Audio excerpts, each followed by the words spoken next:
বিচারপতি যে বিচার ব্যবস্থাকে কলঙ্কিত করেছে, সে আজকে এখানে তরুণ তুর্কি নেতা, যার গায়ে কোনো কলঙ্কের ছাপ নেই, আমাদের প্রাণের যুবর বা ছাত্র যুবর আইকন দেবাংশু ভট্টাচার্য দাঁড়িয়েছে। আমরা কাকে প্রাধান্য দেব? আমরা নিশ্চয়ই যার গায়ে কোনো কালির দাগ নেই তাকে প্রাধান্য দেব। আর আমরা গদ্দারকে শিক্ষা দেব, তার গদ্দারির সাথে সাথে তার সে যে লোককে এখানে নিয়ে এসছে, সে যাকে প্রার্থী করেছে, সেই যে বিচার ব্যবস্থাকে কলঙ্কিত করেছে, বিচার ব্যবস্থাকে বিক্রি করে দিয়েছে, যে আগে থেকেই বিচার ব্যবস্থা বিজেপির সঙ্গে বিচার ব্যবস্থার থেকে বিচারপতি থাকাকালীন সে নিজেই স্বীকার করছে যে আমি বিজেপির সঙ্গে যোগাযোগ রক্ষা করে চলছিলাম। কিসের আশায় যোগাযোগ রক্ষা করে চলছিল? সে দেখেছিল গগৈ যদি পদ পেতে পারে বা বিচারপতি যেতে পারে, তাহলে আমি যদি এদের আমদানি করি আমিও একটা অর্থাৎ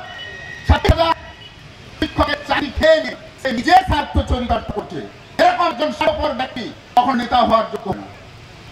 জবাব আপনাদেরকে দিব। আমি শিক্ষক ছাত্র করে না, জাতি তৈরি করে, মেরুদণ্ড থাকতে পারে,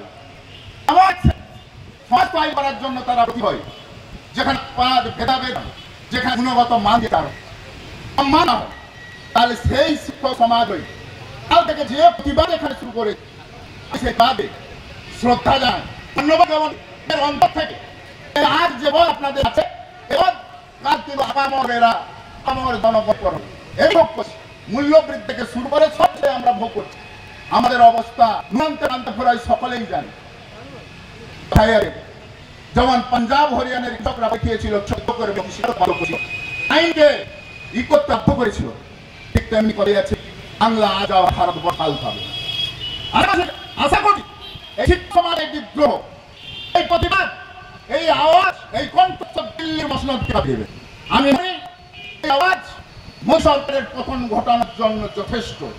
শুধু অভিজিৎ গাঙ্গুলি নয়, এই গাঙ্গুলি হারিয়ে এই শিক্ষক সমাজ বার্তা দিতে চাই, এই শিক্ষক সমাজের বুকে পাঠে সেটাকে দিকে দিতে হবে, এটুকু আমি সত্য।